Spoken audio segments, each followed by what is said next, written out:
A News 4 investigation is getting results. I'm in Washington, D.C., going to bat for an elderly St. Louis woman whose home was stolen.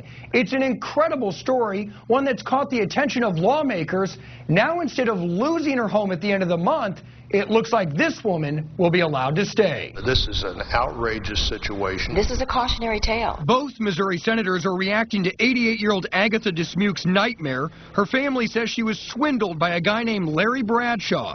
Agatha gave him power of attorney. Larry refinanced the house, but Agatha never saw a dime.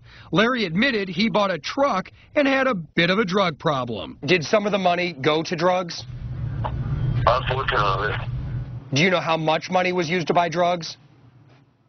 I don't. You can't keep a tab. I mean, no, I don't. You think it was thousands of dollars? It was too much, but yeah, it was thousands. This guy admitted to us on tape that he used a lot of this money to support his cocaine habit and buy himself a truck. I mean, just your reaction as a United States Senator to what should happen to this individual?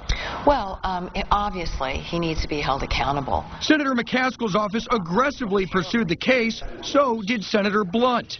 Since the foreclosure came through Fannie Mae, both senators called the agency demanding answers.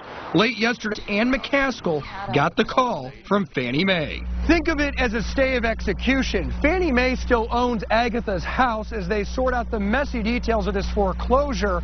But as for now, the eviction is off. Her not being evicted from that house is my goal, and we've reached a temporary point that's much better than it looked like it was going to be until your story ran. I'm glad that there's going to be a delay in the proceedings, but the larger issue here is how dangerous someone is that tries to take advantage of the elderly, particularly in this complicated area of reverse mortgages. Both senators hope to reach a permanent solution, one that would keep Agatha in her home as long as she wants to be there.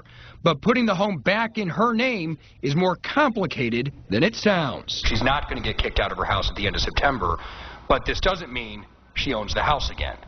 Well, the problem is the money has been taken out. The debt has been incurred.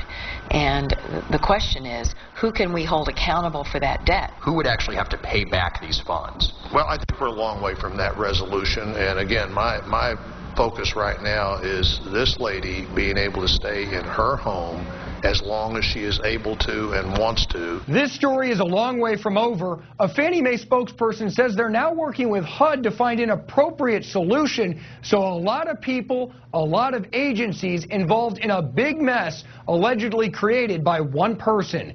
You can bet this is a story we will continue to follow. In Washington, Chris Nagus, News 4.